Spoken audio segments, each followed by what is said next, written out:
Abakunzi b'Ijuru Ririho TV ndabashuhuje mwese mu izina rya Yesu. Uyu muvugana nitwa Pasiteri Alexis, nkorera umurimo w'Imana mu gihugu cya Uganda, ni naho ntuye. Turashimira Imana iduhaye uyu mwanya wo kugira ngo tubashe kuganira ijambo ry'Imana ku Ijuru Ririho TV. Dushimira namwe mwese muyikunda kuko ni TV cyangwa se ni umunara unyuraho ibiganiro byiza by'iyobokamana kandi bidufasha cyane kubaka umuntu wacu w'imbere. Imana ibaha umugisha mwinshi cyane, kandi tubibutsa gukomeza kuyilayikinga no gukora subscribe kugira ngo mujye mubasha kubona ibiganiro byinshi bibageraho. Turashimira ubuyobozi bw'Ijuru Ririho TV. Imana ibaha umugisha kubwo kugira iyerekwa ryagutse kugira ngo muhembure imitima ya benshi batuye isi. Imana ibaha umugisha. Munyemerere rero dusangire ijambo ry'Imana Imana ishyize ku mutima wanjye uyu munsi wa none. Ijambo turi busange mu gitabo cy'Itangiriro, ibice byaho 41 umurongo wa 14 niho turi buhere. Bibiliya iravuze ngo maze Farawo ahamagaza Yozefu, bamuhubura mu nzu y'imbohe, ariyogoshesha, yambara indi myenda, yinjira aho Farawo ari. 37 hakavuga ngo iyo nama inezeza Farawo n'abagaragu be bose. Farawo abaza abagaragu bati, tuzabona hehe umuntu umeze nk'uyu uri mu mwuka w'Imana? Farawo abwira Yozefu ati, kuko Imana ikweretse ibyo byose, nta wundi munyabwenge w'umuhanga muhwanye, nguhaye gutwara urugo rwanjye, kandi abantu banjye bose bazumvire icyo utegetse. Ku ntebe yanjye y'ubwami yonyine nzagusumba. Farawo abwira Yozefu ati, nkweguriye igihugu cya Egiputa cyose. Amen. Ndashaka ko tuganira ijambo rivuga ngo vayo uvuyeyo. Ijambo kuvayo uvuyeyo ni ijambo rifite ubusobanuro burebure. Turi bwifashishire ijambo tumaze gusoma. Tujya tubona abantu bava mu bintu ariko bakabivamo batabivuyemo. Uyu munsi ukaba wavuye mu byaha ukabyihana, ejo ukisanga wabisubiyemo. Bivuze ngo wavuyeyo utavuyeyo. Ejo ugasanga wari uri mu bukode urakodesha, ariko Imana ikaguha umugisha ukubaka inzu, ya nzu ukayibamo umwaka umwe ibiri, ugasanga ufashe yenda kredi muri banki, wamara gufata loni muri banki ukananirwa kwishyura, ukisanga ya nzu bayiteje cyamunara, ugasubira mu bukode. Bwa bukode wabanje kubamo wabuvuyemo utabuvuyemo, hari ikibugushubijemo. Tujya tubona abantu ugasanga yari umukobwa mwiza urambagizwa n'abasore benshi, umusore akaza mugakora ubukwe. Rimwe na rimwe hari igihe batubwira ati Imana yavuze ko tugomba kubana, bakatubwira ko Imana yabivuze, ariko babana umwaka umwe ukajya kubana ukabona bakoze divorce.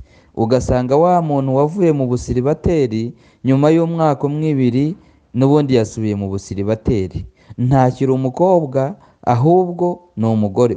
Ubusugi bwe yarabutakaje. Bivuze ngo igihe cyose uvuye mu kintu utakivuyemo, utakaza agaciro, utakaza umwimerere, utakaza igihe cyawe, utakaza byinshi.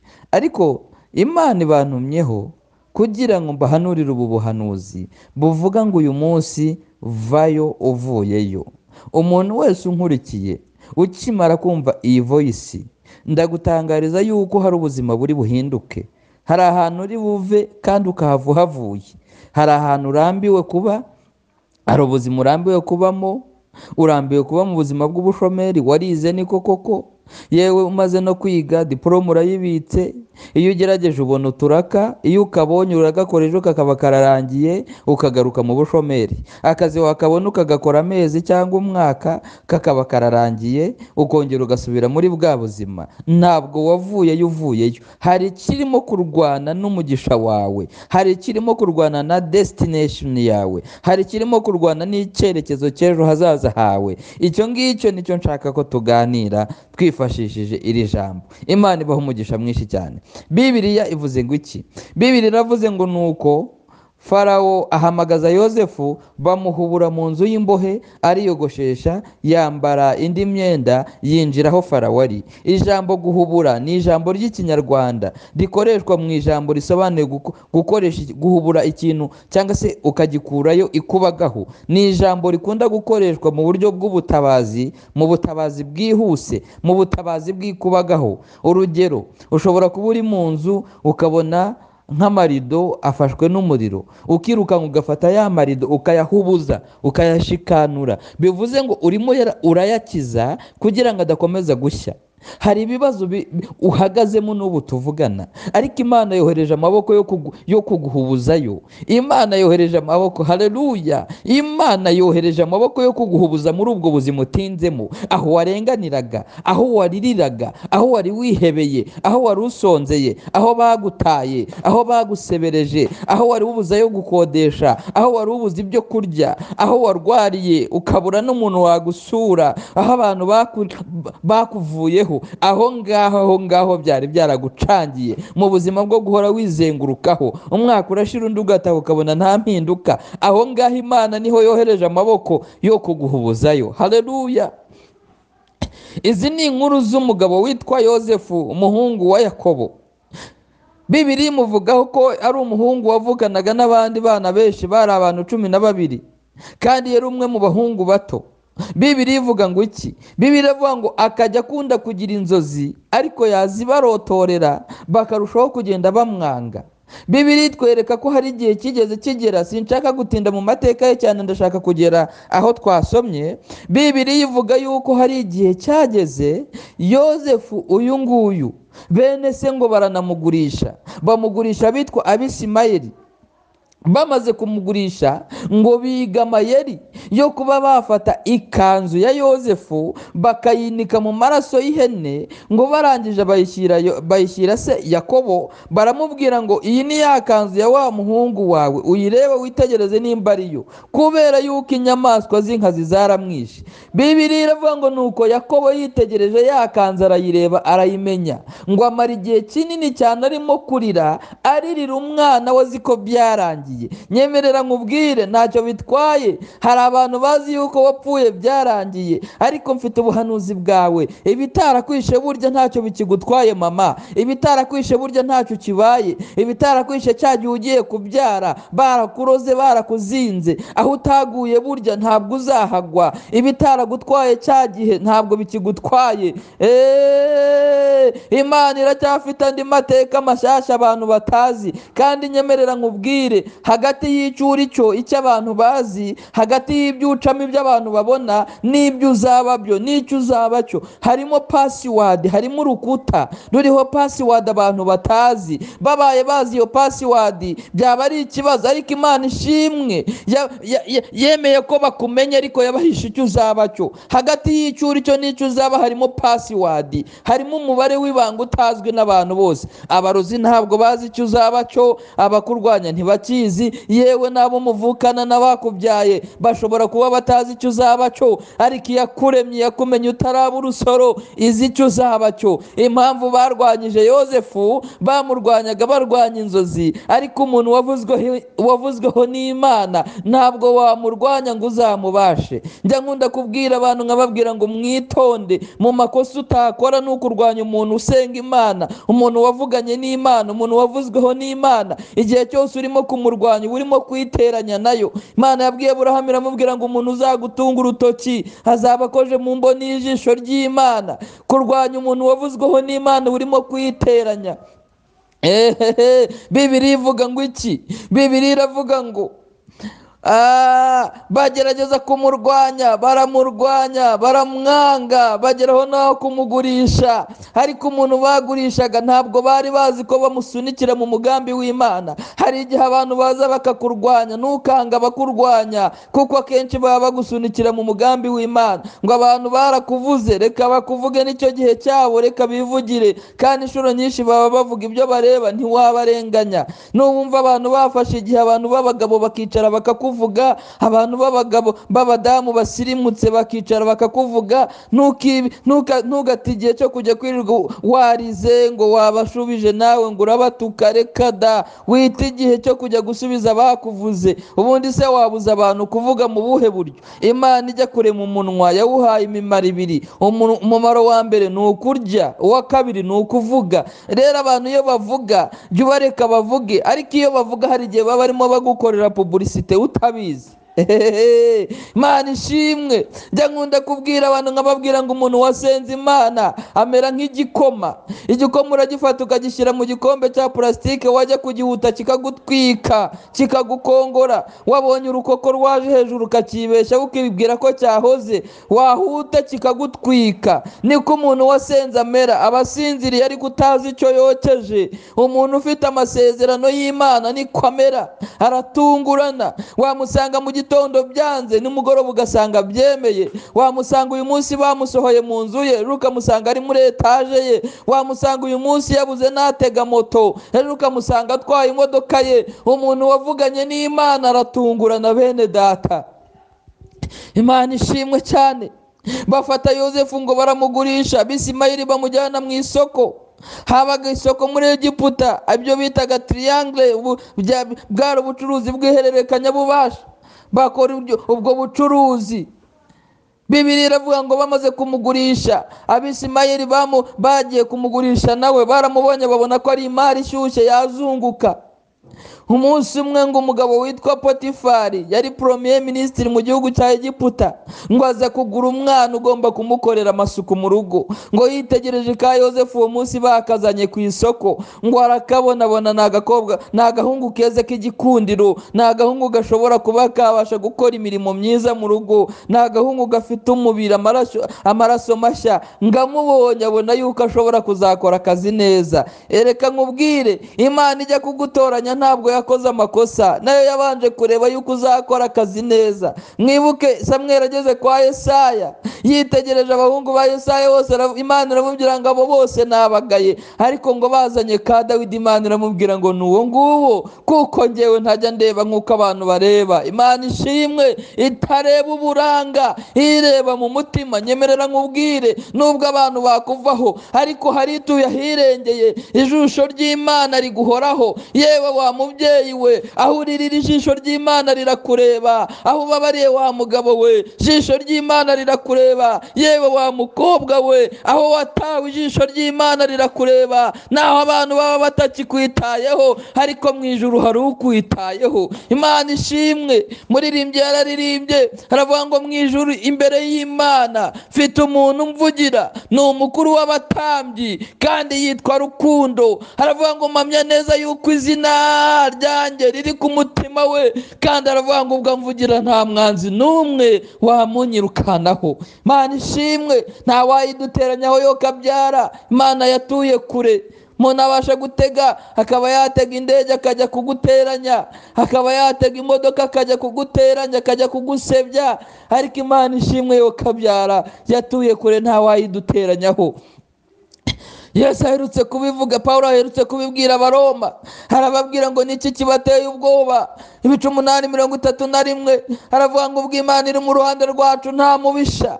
Arabisobanura, aravuga ngo ubwo itimanye umwana wayo izabura ite kumuduhana n'ibindi byose. Imitima yanyu nituze. Tuzi umutima mama, tuzi umutima papa, tuzi umutima wa mukobwa we, tuzi umutima wa musore we, tuzi umutima wowe. Senga Imana uyikomereho, komeza gukiranuka, komeza kubaha Imana, gendana nayo wicishije bugufi. Tegereza Imana n'amasezerano n'ibyo yakubwiye wihanganye. Bibiliya iravuga ngo naho byatinda ariko bizasohora, kuko hahirwa umuntu wizeye yuko ibyo yabwiwe n'Umwami Imana byose bizasohora hatabuzeho na kimwe. Imana ishimwe, Imana ishimwe.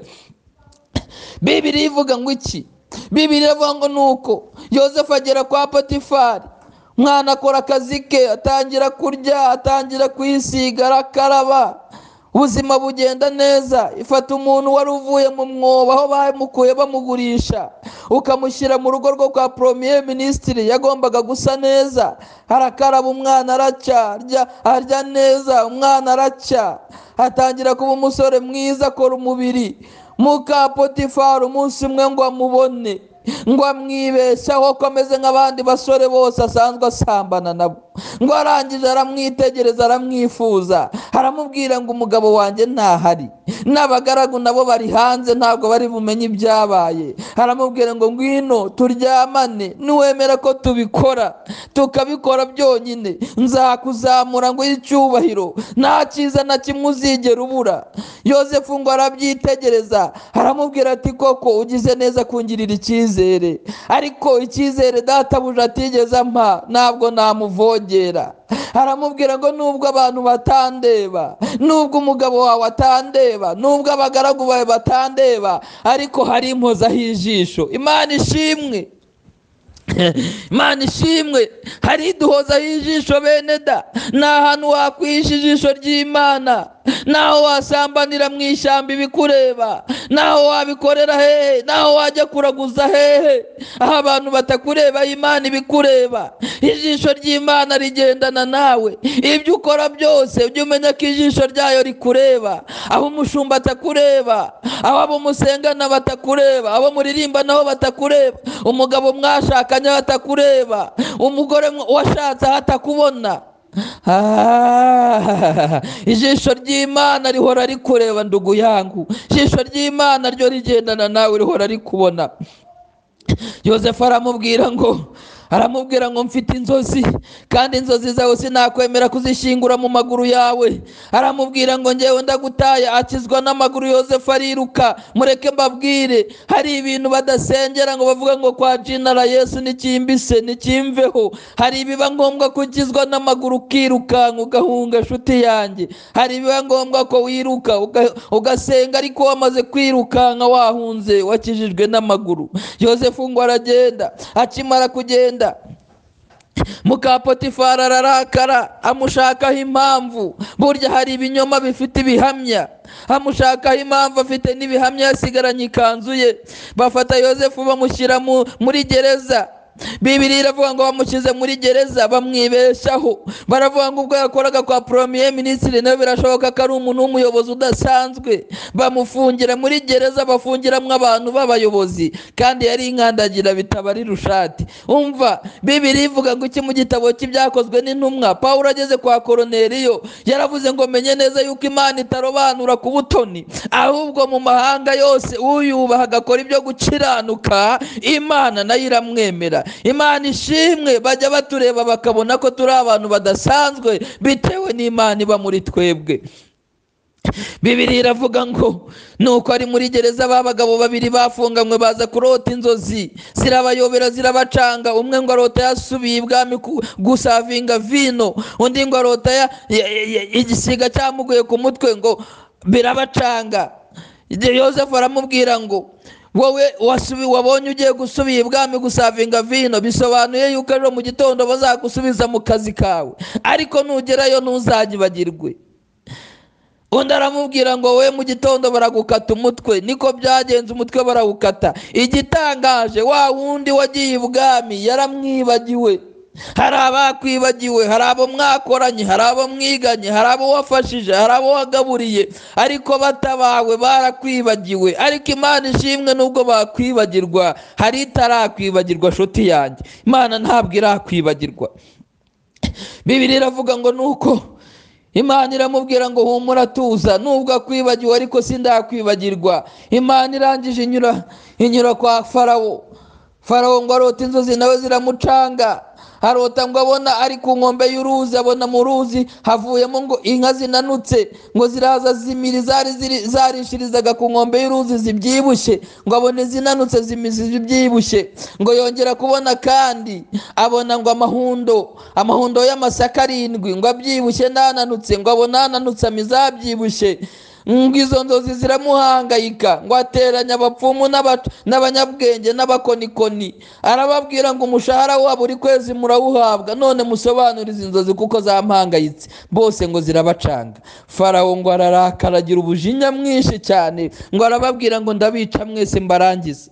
Bibiliya iravuga ngo nuko wa muntu wari waribagiwe Yozefu ngo ahita yibuka yuko hari umwana yasize muri gereza, abwira umwami ati nyakubahwa, hari agahungu k'agaheburayo kari muri gereza, kadusobanuriye inzozi kandi uko yazitubwiye niko zagenze.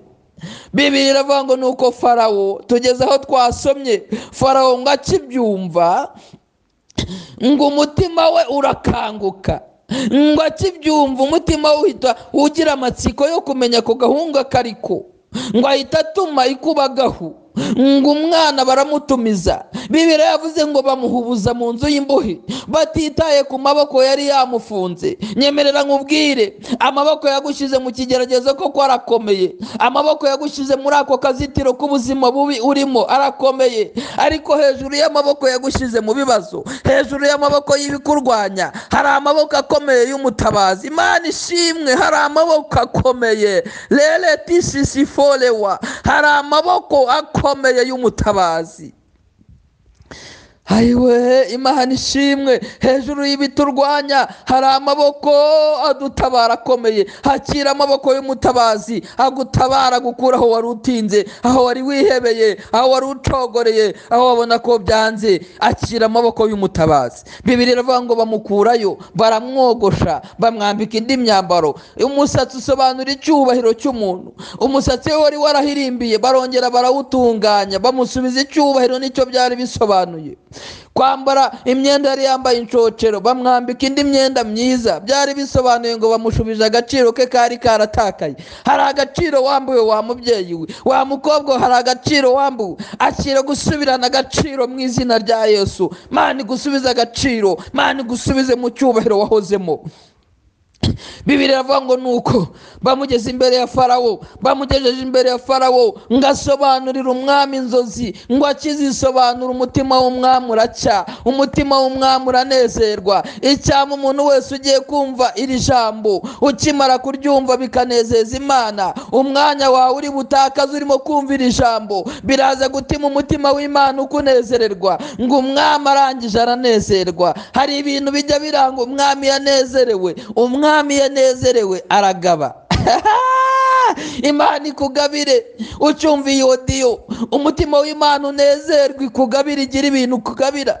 Ngo umwami akimara kumva ubusobanuro bw'inzozi ngo aranezerwa. Ageze ku gice ku murongo wa 41 aho twasomye, Bibiliya iravuga ngo nuko iyo nama inezeza Farawo n'abagaragu be, arabaza ngo mbese tuzakura he umuntu umeze nk'uyu uri mu mwuka wera w'Imana? Mana ishimwe, Mana ishimwe, Mana ishimwe. Naho waba utarize, ntabwo byabuza Imana gukora.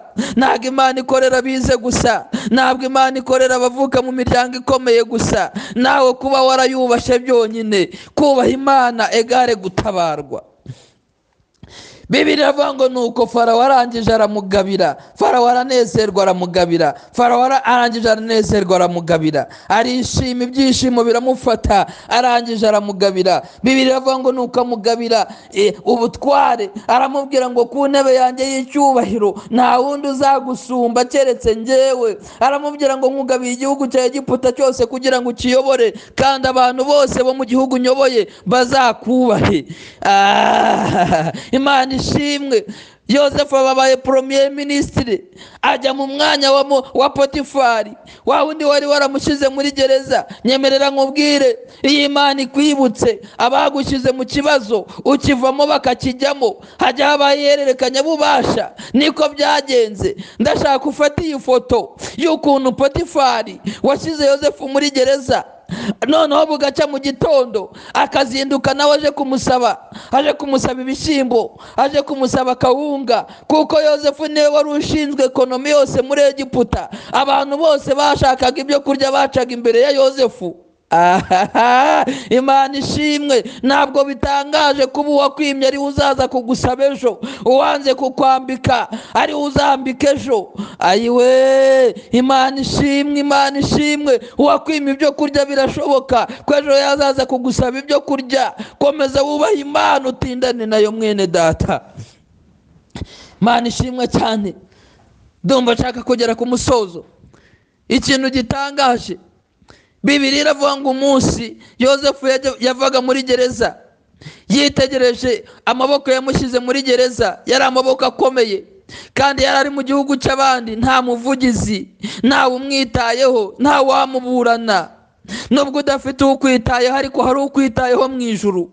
Nubwo abantu bakuvuye, ariko Imana ntirakuvaho. Iyakuremye ntabwo irakuvaho, kuko ibaye yakuvuyeho twakabaye twarakurengejeho igitaka. Kuba ukiri muzima nuko Imana itarakuvaho. Yozefu ngo abona yuko amaboko yamushyize muri gereza ari amaboko akomeye, birangiye yibera aho ngaho. Umunsi Farawo yamuhamagaje, yibwira yuko noneho byanze bikunze bagiye kumuca umutwe cyangwa bagiye kumukatira urwa burundu. Arushaho kwiheba, asohoka atazi yuko ijuru ryamwibutse. Bibiliya iravuga ngo nuko Yozefu ava muri gereza azi ko agiye guhura n'umwami bagiye kumukatira urwa burundu, akongera agasubira muri gereza. Ariko umva ubuhanuzi buremereye Yozefu yavuyeyo. Ndumva nshaka kugusengera isengesho rivuga ngo uveyo uvuyeyo uyu munsi. Hari ahantu utinze, hari aho amateka yagushyize, hari aho ibihe byagusize, hari ibintu wavuyemo wongera kuyisanga wabisubiyemo. Wahoze uba mu nzu yawe, none ibihe byagusubije mu bukode. Wahoze uba mu rugo, uri mu rushako, none urushako rwaranze, wasubiye mu busiribateri, muba mu buzima bwawe wenyine. Hari ibintu amateka yagushubijemo, wahoze ucuruza nk'abandi, urahomba abandi barunguka. Wasubiye kwirirwa wicaye mu rugo. Icyarwanyaga ubuzima bwawe, icyarwanyaga destination yawe, Imana iravuze ngo yohereje amaboko yo kuguhubuzayo. Vayo uvuyeyo mu izina rya Yesu. Ndagusengeye uyu munsi uveyo uvuyeyo. Aho ibihe byagushyize uveyo uvuyeyo, aho abarozi bagushyize uveyo uvuyeyo, aho abapfumu bagushyize uveyo uvuyeyo, aho ibihombo byagushyize uveyo uvuyeyo. Warize nk'abandi ni koko, ariko wabuze akazi abandi barakabona. Vayo uvuyeyo mu bushomeri. Va mu bushomeri utazabusubiramo. Va mu bukode ubuvuyemo utazabusubiramo. Va mu bukumi, va mu busore utazabusubiramo. Mu izina rya Yesu, Imana igukure mu busiribateri utazabusubiramo. Imana igukure mu bukene utazabusubiramo. Imana ishimwe. Ndabona hari abantu Imana irimo gukurayo. Akira amaboko y'Imana guhubuza muri ibyo bibazo wari urimo. Akira amaboko y'Imana guhubuza muri ibyo bihe. Akira amaboko y'Imana guhubuza muri ako kazitiro. Lemosikata ya winifo, lebosata ya la kayala mandala binifo lewa, sheto kita ya binifo enesanse. Akira amaboko y'Imana wa mubyeyi we, aguhubuza muri ubwo buzima. Akira amaboko y'Imana aguhubuzayo. Vayo uvuyeyo, vayo uvuyeyo, vayo uvuyeyo. Ndaguhanurira nk'umuhanuzi w'Imana, vayo uvuyeyo mu izina rya Yesu. Imana nibaha umugisha, Imana nibaha umugisha, Imana ni umugisha umuntu wese urimo kumva iri jambo. Ndabona hari amaboko y'Imana, hari ubutabazi bw'impuruza buje kukuvana aho ngaho, kandi uravayo uvuyeyo uyu munsi. Imana ikuvanayo ubutazasubirayo. Ndaguhuza n'Imana, ndaguhuza n'icyerekezo cyawe.